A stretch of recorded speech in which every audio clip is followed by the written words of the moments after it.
I am the woman of a mafia boss. After our marriage, he spoiled me beyond measure, flaunting our love across every major media outlet. I thought he loved me to the bone. I couldn't help but announce his love for me to the entire world. Until the day I overheard a conversation between him and his subordinates. I walk both the underworld and the legitimate world. I have too many enemies. If I don't turn Selena into my obvious weak spot, how could Elise ever be safe? So all the injuries I suffered for him were nothing but a joke. If that's the case, then whoever wants to be a living target can do it themselves. Chapter 1. Boss, aren't you going too far? Sister-in-law is still badly injured, and that woman only had a minor scrape with someone. You're rushing over to see her. By doing this, you're putting both yourself and sister-in-law in danger. Leo's brother's voice came through the crack in the wall. I stopped in my tracks, stunned for a second. The villa had many hidden rooms with excellent soundproofing, unless the people inside were especially emotional. A moment later, I heard the sound of something being smashed. What do you mean you only love Elise? Sister-in-law has been your scapegoat for so many years, she's more than earned it. If you don't love her at all, why won't you let her go? If it were that woman instead, you'd have been dead a long time ago. Shut up. If I don't make Selena my weak spot, how could Elise be safe? She's been my wife for so many years. I haven't treated her badly. Leo's voice was clear and low. I leaned against the wall, struggling to process what I had just heard. So all these years, the one Leo loved was someone else. And I was just a human shield. I staggered back to the bedroom. The wound in my abdomen, injured because of him, split open again, blood seeping through. But the pain in my body was nothing compared to the pain in my chest. The apple Leo had carefully sliced for me by the bed suddenly felt like a cruel joke. He treated me too well, so openly, so extravagantly, that everyone envied me. Leo had countless businesses along the borders. He dominated both the black and white worlds. In 5 years, I'd been kidnapped 3 times because of him, taken 2 knife attacks for him, and blocked a bullet once. For him, I'd even been willing to give up my life. I thought he loved me desperately, but it was all fake. You just went out. Leo's voice suddenly sounded behind me.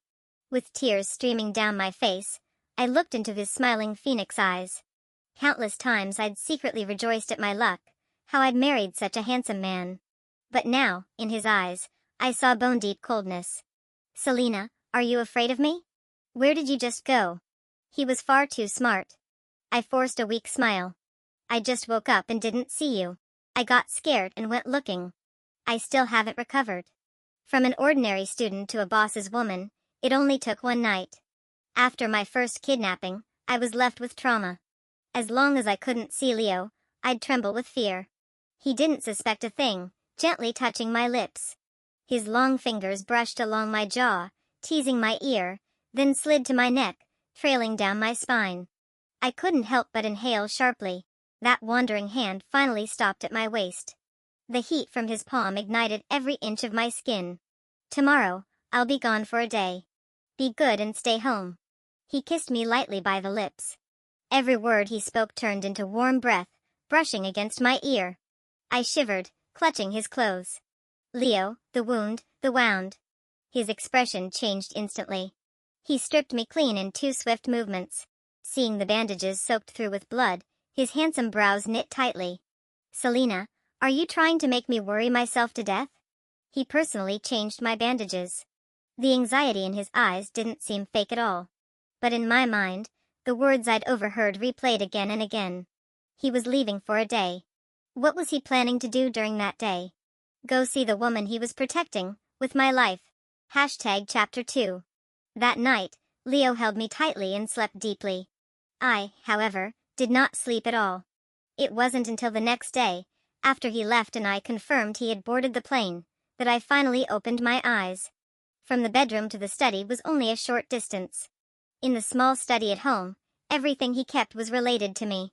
From our first anniversary to my most recent birthday, every detail, large or small, was arranged neatly.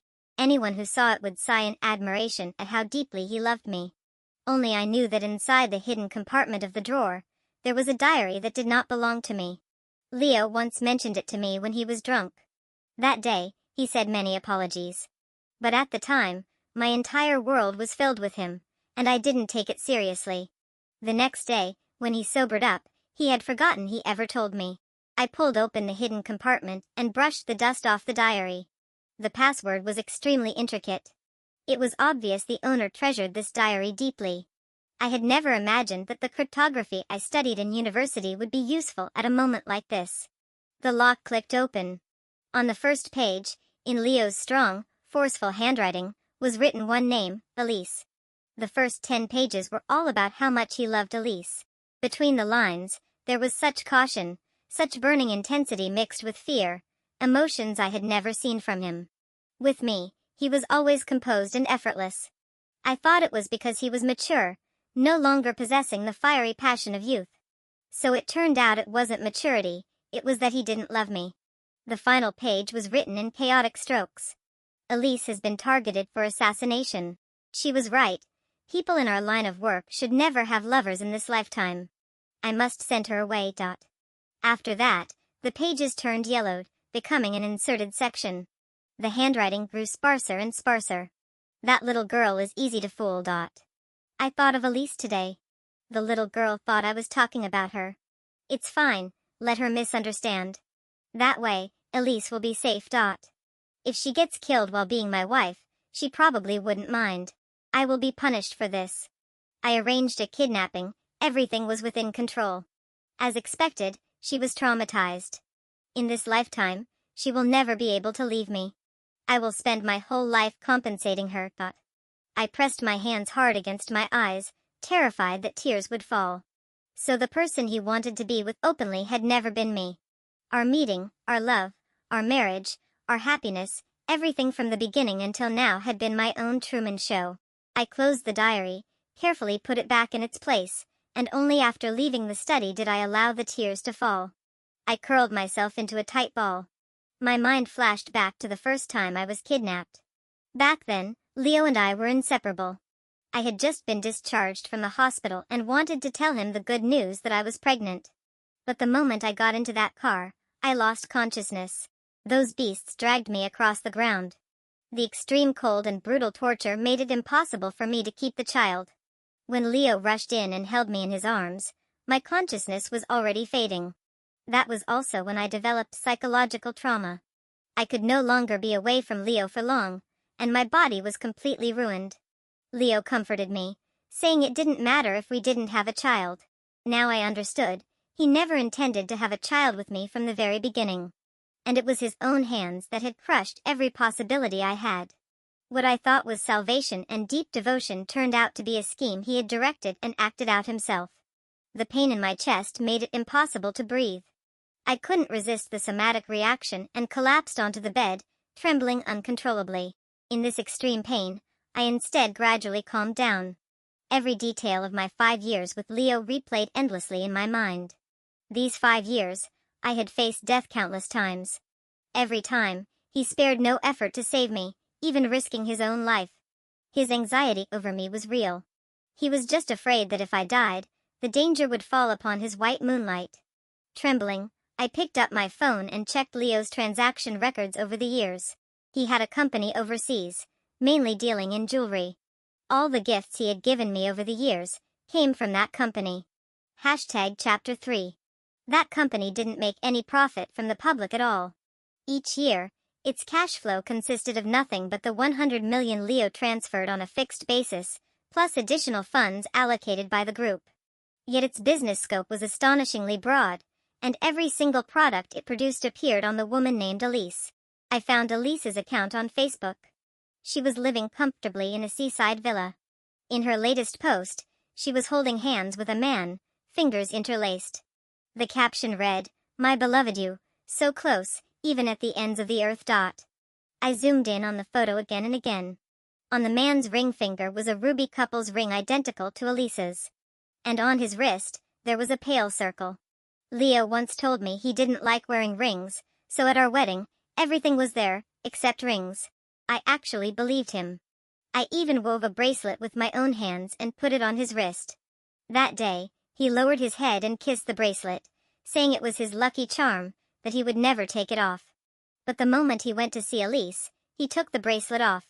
So it wasn't that he didn't like wearing rings. He just didn't like wearing them with me. I kept scrolling. On February 14th, Leo gave Elise a sapphire necklace, made from a single sapphire, carved from the finest part of the stone. That same day, Leo gave me a necklace made of blue diamond chips. On July 7th, Leo bought the finest pieces of Zhangjiancha silk and had an entire outfit made for Elise. That same day, Leo gave me a Zhangjiancha scarf. Page after page, I scrolled on. I buried my face into the pillow, laughing soundlessly until my body convulsed. In that manic state, my pulse felt as though it had stopped beating. In Leo's eyes, I was nothing more than Elise's leftovers, a human shield. Every gift he ever gave me was merely an afterthought, something extra after he had carefully prepared everything for Elise. 5 years of love, gone in a single morning. I cried the entire night. During that time, Leo sent me a message. I used to think it was because he loved me, that he wanted to know how I was every day. Now I finally understood, he was afraid that his human shield would run away. Since that was the case, how could I possibly let him get what he wanted? Early the next morning, I contacted a lawyer and told him to cancel all of my identity records as quickly as possible. Leo came back in the middle of the night. The moment he walked in, he couldn't wait to bury his face in the crook of my neck. "Selena, did you miss me? Without you, I didn't sleep at all last night." There were dark circles under his eyes. He really did look like he hadn't slept all night. In the past, I would have been deeply moved. But now, I didn't dare move a single inch. He clearly didn't love me, yet this display of affection was so affected that it made me sick. Feeling shy, he lowered his head and chuckled softly. With a sudden force, he yanked me into his arms, squeezing out a muffled whimper from my throat. I was like one of his dolls. He never cared whether I was asleep or not. Tears slid from the corners of my eyes and were quickly absorbed by the pillow, as if the sorrow had never existed. Early the next morning, the moment I opened my eyes, I saw Leo's darkened expression. Thinking of his reputation outside, fear made me shrink back instinctively. "Your phone rang. What did you cancel?" I hurriedly looked down at my phone. It was a message from the lawyer. He had already finished canceling my identity records. In 3 hours, it would take effect. I forced a slight curve at the corner of my lips. "It's nothing, just an email account. I used it before. It had been inactive for too long, and I was afraid it might leave traces if it got reclaimed, so I just canceled it." "Oh." Leo leaned closer meaningfully. His large hand cupped the back of my head, plundering every inch of air from me until I had no strength left and went limp in his arms. "Selena, don't lie to me. Don't betray me." I nodded desperately, tears trembling in my eyes. The overwhelming fear made my fingertips turn ice cold. Soon, very soon, I would escape from his side. Very soon, there would no longer be a Selena next to Leo. Thankfully, the phone rang just in time, stopping Leo from going any further. "What? You're saying Elise is back? Who let her come back?" "Wait for me, I'm coming right now." Leo's voice was dark as he strode out, not sparing me even a glance. I kept telling myself to breathe. Before leaving, there was one more thing I had to do. Even if my identity was cancelled, I didn't want the name Selena to ever be written alongside Leo's again. After steadying my emotions, I received a message from the private investigator. The string of numbers on the screen was Elise's phone number. "Hello, I'm Leo's wife. Let's meet." #Chapter 4. Elise chose the meeting place. It was the largest hotel in the city. Separated by a folding screen, I heard heavy, ragged breathing. "Can't you listen for once? It isn't safe around me." I had seen every side of Leo, cold, gentle, ruthless, but this was the first time I'd ever heard helplessness in his voice. "I miss you too much. I'm about to get married, and you still won't see me. Have you really fallen in love with your wife? Don't talk nonsense. Everything I'm doing is just to keep you safe." Only after they finished whispering their sweet nothings did Leo leave. He was always cautious, yet this time, he didn't notice that there was someone standing outside the screen. I couldn't see my own expression, but it must have been bitterly mocking. "Leo's gone. You really are pitiful. But since we're both women, I'm still willing to listen to you." Elise stepped out from behind the screen, triumph written all over her brows and eyes. Her skin glowed with health, Her clothes were tasteful yet perfectly flattering, and the exposed skin looked like smooth white jade. I glanced down at my own casual clothes. Ever since I got together with Leo, I hadn't dared wear anything pretty, because I didn't have the courage to expose the scars on my body. Constant injuries had made me look far weaker than Elise. She didn't need to say a word, just standing there and looking me up and down was already the greatest mockery. I didn't come to fight you for Leo. I've been by his side long enough, he may not be completely without feelings for me. After being with Leo for so many years, I'd also learned how to borrow power by association.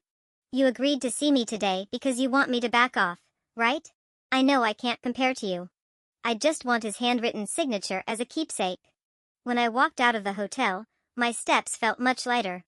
Over the past 2 days, I had done everything I could to cling to Leo. From initial cooperation, he eventually grew impatient. But it didn't matter, as long as I achieved my goal. 2 days later, Elise indeed gave me a signature. When I saw it, I finally let out a breath and immediately went to print the divorce agreement. On the morning of the 3rd day, my identity was completely cancelled. I gathered all the gifts Leo had given me, along with that diary, and placed them in the most conspicuous spot in the villa. These scraps that belonged to someone else were better returned to their original owner. As for everything that belonged to me, it was all burned to ashes the moment before I boarded the plane. In the departure lounge, I opened my phone and sent Elise a message with only 2 words. Thank you. Just as the phone was about to shut down, Leo's messages flooded into the notification bar. Baby, I'm almost home. I bought the birthday cake, it's the strawberry one you like. I'm sorry, baby. Elise isn't feeling well. She's all alone here. I'll go check on her first. The phone shut down completely. The dark screen failed to show whatever he said after that. But I didn't need to see it to know, he had gone to be with Elise. I snapped the SIM card in half and threw it into the trash, then followed the boarding announcement onto the plane. At the same time, inside a nightclub, Elise leaned weakly against Leo, a flush brought on by alcohol spreading across her face. Leo, I'm really fine. You should go back and be with Selena. I was just being willful, I couldn't help missing you, so I called you. Her eyes brimmed with tears. Leo's phone lay beside them, lighting up and dimming repeatedly. It wasn't until they left the club that he noticed the dozens of missed calls on the screen. The moment the call connected, his brother Angelo's voice came through, shaking with panic. Boss. A lawyer came to the company with divorce papers. Sister-in-law found out about you and Elise. We can't get through to sister-in-law at all. We can't contact her by any means. Chapter 5. Leo suddenly clenched his phone. The words divorce agreement spun endlessly in his mind. He had never imagined that I would divorce him. After all, when we were together, I loved him so deeply that I would even give up my life for him. What did you say? Say it again. Leo's voice was slow and low. On the other end of the line, Angelo didn't even have time to be afraid. His voice already carried the sound of sobbing. Boss, I really can't get in touch with sister-in-law. A lawyer just came over, threw down the divorce papers, and left. There was also a property division agreement attached. Your overseas company registered under Elise's name is listed on it. Could it be that sister-in-law found out you were using her as a shield? She's been by your side for 5 years, she knows a lot. If she exposes everything in anger, then us brothers will. Shut up. Wave after wave of irritation crashed into Leo's heart like a tide. Suppress the situation. Wait until I get back to handle it. Leo, what happened? Elise tugged at the corner of his clothes.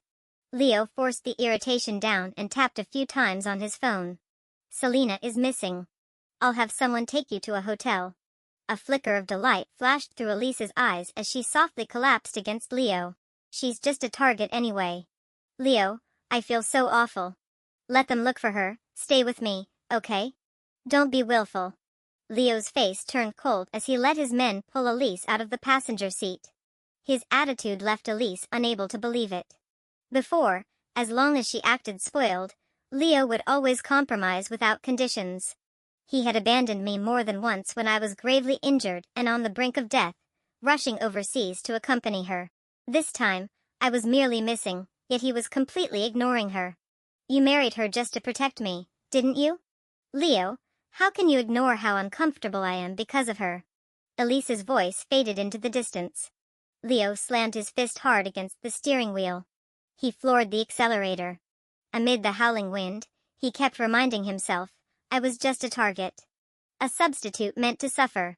His urgency was only fear that I might expose him. But the moment he opened the villa door, Leo stood frozen at the entrance, unable to move.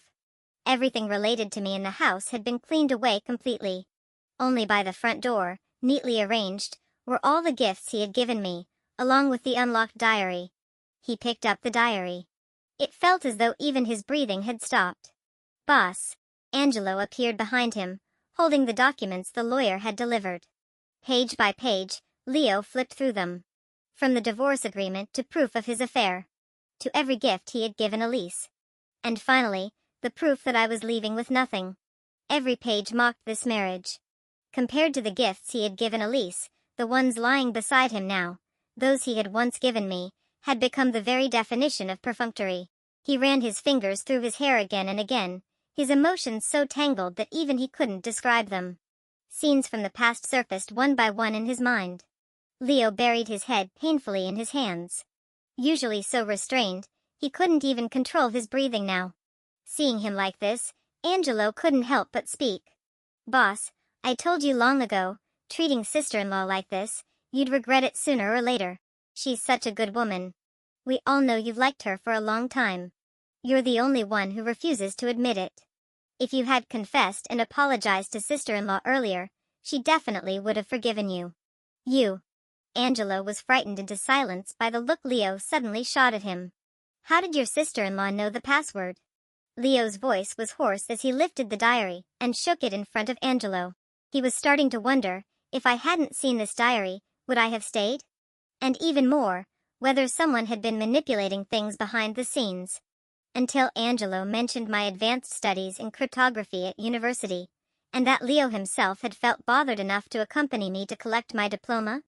Only then did Leo look stunned, before a faint pain crossed his face.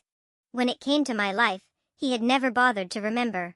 That shallow, surface-level indifference, only someone drowned in love like me had foolishly believed it. Go find her. No matter the cost, bring Selena back. Angelo hesitated, not leaving immediately. Sister-in-law must have been completely heartbroken to leave. Go find her. Leo's voice grew heavier. Chapter 6. After Angelo left, Leo sat alone in the deathly silent house. Every single breath felt like a slow execution. Those pieces of jewelry made from scraps became the last consolation for his longing for me. Leo reached out and placed his hand on the jewelry, then recoiled as if cut by a blade. The diary rustled in the wind, pages turning one after another, as if someone were reading it aloud. Before his eyes, a vision flickered, me standing in the study, the look of despair on my face when I saw that diary. When he had written it, he meant to remind himself not to forget his original intention, not to get lost in the relationship he had fabricated with his own hands. Selena, why didn't I realize that over these thousands of days and nights, I had already fallen in love with you? Leo stared at the diary, murmuring to himself. Tears fell uncontrollably as he buried his head in his palms. It was regret. It was anguish. He wished he could kill the man he used to be just to make up for everything. When Leo's men reached the airport, the plane had already taken off. No matter how powerful they were, they couldn't force a plane to stop. As the aircraft ascended, I watched them shrink into tiny black dots. When we pierced through the clouds, I could no longer see the city I had lived in for so many years. Leo, goodbye. Forever. I had long since bought a house by the sea, planning to open a flower shop. I had told Leo about it countless times, but he was always busy. Now, Leo no longer needed to explain anything to me. And I could finally fulfill my own dream. All Leo's men found at the airport was the phone I had discarded. Back at the villa, Angelo handed the phone to Leo. Boss, this is all we got. Leo took the phone and the snapped SIM card. When he turned the phone on, the messages he had sent me before I left appeared instantly. Leo, where are you? It hurts so much. I can't stand up. Have you come back yet? It hurts. Can you bring me a strawberry cake? It hurts too much. Maybe something sweet will make it better. Leo, I love you too much. If I loved you even a little less, I wouldn't have been able to endure so much pain. Leo scrolled through the messages one by one. His face was numb, but tears streamed down uncontrollably. In most of our conversations, I had been saying the same thing, it hurts. From the very beginning until now. My body was always covered in new wounds layered over old ones. There were assassinations from enemies. There were his deliberate schemes, using me as Elise's shield. There were even beatings arranged by him to put on a show or fight for interests, ordered to his own men. All that danger and torment, he was the one who had brought it all upon me. And back then, he had even been smug about it, thinking a few sweet words were enough to deceive a naive, innocent girl like me. Keep looking. No matter where Selena is, bring her back. I'm going to see her. Leo's voice trembled. He had already decided, even if I was on his enemy's turf, he didn't care. Boss, what's the point of crying? Sister-in-law isn't coming back. Angelo couldn't help speaking up. And if you go see her, what are you planning to say? Ask her to come back and continue being Elise's shield? Everything you did was for Elise in the first place. Now that sister-in-law is gone, isn't it perfect for you to marry Elise? Leo shook his head slowly. Elise is about to get married. She has nothing to do with me. My wife is Selena. She was in the past, and she will be in the future. Boss, aren't you saying this a little too late? Angelo's voice suddenly turned hoarse, his eyes reddening. I've already had someone verify the signature on the divorce papers. It's your own handwriting. Sister-in-law stopped being your wife a long time ago. She didn't know your plan before, that was one thing. But now that she knows everything, why do you still want to disturb her? Even if sister-in-law were willing to forgive you and come back to live this life of guns and blades with you, could you really live with a clear conscience? Chapter 7. Leo pressed a hand against his chest. He had never once thought about how I felt. But now, hearing those words spoken by his own brother, Leo fell silent. Scenes of our first meeting slowly resurfaced in his mind. I had been holding a bouquet of flowers, telling him that I liked a quiet life, 3 meals a day, the warmth of everyday living, raising 2 or 3 cats, living in a house facing the sea, watching the sun sink into the horizon. Yet ever since we were together, I had not lived a single day like that. And what about Miss Elise? Angelo continued. What are you planning to do about her? If sister-in-law is willing to come back, how are you going to let her face Elise? Or are you planning to make me shut up too, fire me as well, and then tell sister-in-law that she's been your wife for so many years and that you didn't really treat her badly? Leo suddenly stood up and stared at Angelo. After a long moment, he only said 2 words, go find her. Everyone left, and in an instant, the house fell into silence. Fear surged in Leo's heart. He poured bottle after bottle of alcohol down his throat. But the momentary haze was always followed by sobering clarity. He flipped through his phone countless times. Those messages he had once grown tired of reading had now become priceless. For several days in a row, Leo only answered calls related to me. He even hung up on Elise's calls. The phone chimed once. Leo practically leapt from the bed, lunging for his phone. But the moment he picked it up, what he saw was a message from Elise. Selena, I underestimated you. You actually used disappearing to toy with Leo completely. But since you've already left, you'd better hide well. If you show up again, don't blame me for being ruthless. Above those 2 threatening messages, was the message I had sent to Elise, thank you. The timestamp was exactly the day I left. Leo immediately sensed something was wrong and went straight to Elise. She rushed toward him delicately, but Leo stepped back coldly. What did you say to Selena? Why would Selena thank you? Elise was frightened by Leo's icy tone, but she quickly reacted and shook her head. What could I possibly say to Selena? You don't think her leaving was something I forced, do you? Leo looked at her with disappointment and took out my phone. The screen showed the provocative messages Elise had sent.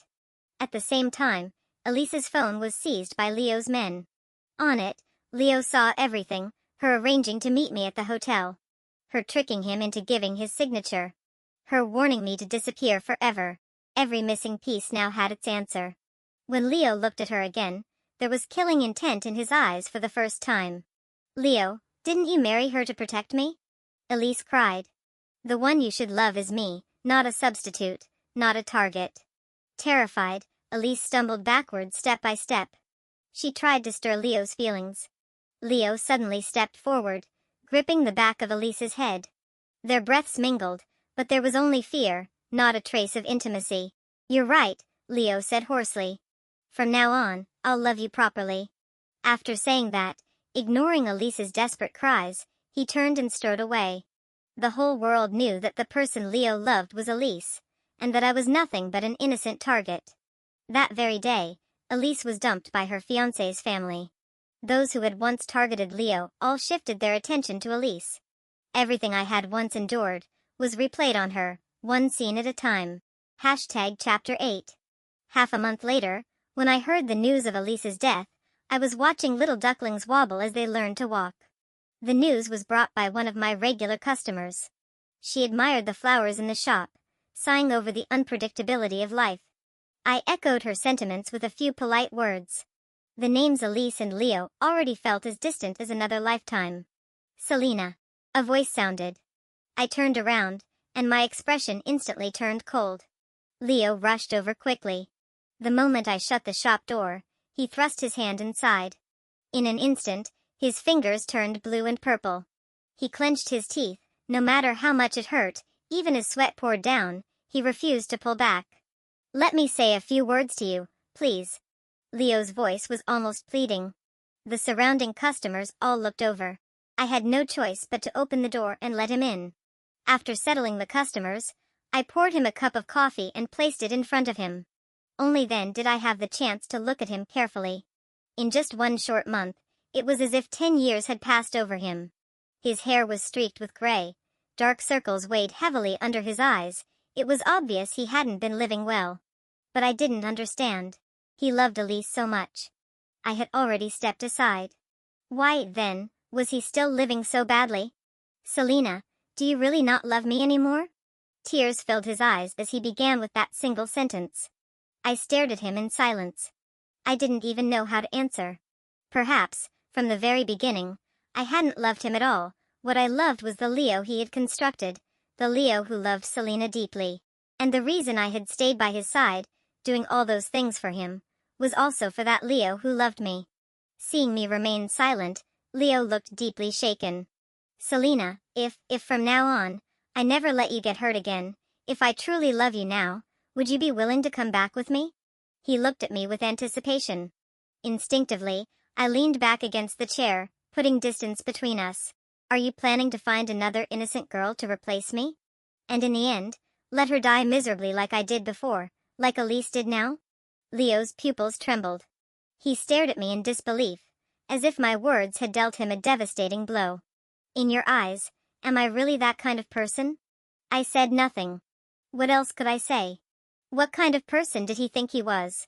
He was nothing more than a demon who prided himself on devotion yet piled all suffering onto others.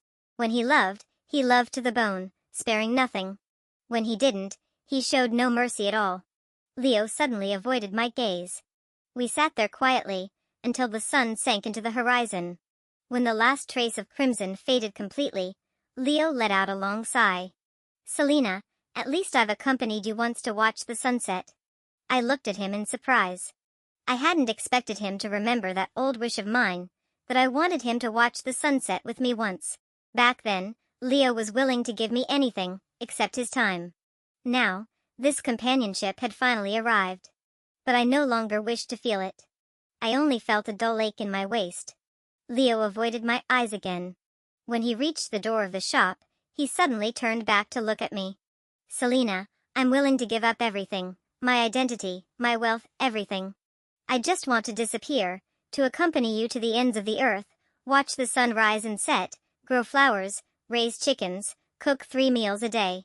Would you be willing?" He looked at me, trembling with tension, just like I once had when I said these words to him. But this time, I was the one refusing. "I've already done all that myself, Leo. What's lost can never be recovered. You go chase your moonlight. I'll pick up my sixpence. In the past, now, and in the future, always." Just like the Selena who once loved Leo with all her heart, she would never come back. Leo avoided my gaze one last time. This time, he left in utter disarray, not even waiting for me to finish speaking. Chapter 9. In the days that followed, Leo kept calling me. I never answered a single call. Later, he began writing to me through every channel he could find. Often, naive children would bring the letters over and read them aloud to me. He wrote that he had fallen in love with me long ago, only that his love was so deep he never realized it. He wrote that if he didn't see me for even a single day, he couldn't sleep, that I had already seeped into his bones and become a part of every moment of his life. I found it all unbearably noisy. At first, I would ask the children to send replies for me, telling him not to disturb me anymore, that there was no possibility between us. Later, I simply moved away. The next time I boarded a plane, irritated and exhausted, I went straight to the territory of Leo's sworn enemy. I thought that would finally bring me peace. But a year later, I still went to see Leo. At his funeral. I never thought Leo would die so young. Who could have imagined it? About a year ago, Leo's people seemed to go mad, retaliating against everyone. I heard it was all for his girlfriend Elise. Everyone was sighing over his love for Elise. Only I knew, the place where he died was not far from my villa. Sister-in-law. Miss Selina. I turned around and saw Angelo standing not far away, waving at me. Inside the room, his eyes red, he handed me a box. Actually, that night, Boss wanted to go see you one last time. But on the way, he realized someone was tailing him, so I pressed my lips together. My condolences. Sister-in-law, Boss knew he wronged you. Everything in this box was left for you. All of his assets, every last one, have been transferred to you. Before he died, he entrusted me with one sentence, asking me to tell you. He begged you not to hate him. As the words fell, Angelo was already crying uncontrollably. That day, until I left Leo's funeral, I never gave Angelo an answer. I couldn't bring myself not to hate him. After all, he had buried my youth. Every bit of property Leo left me, I donated to society. I retook my doctoral exams. And everything became a brand new beginning.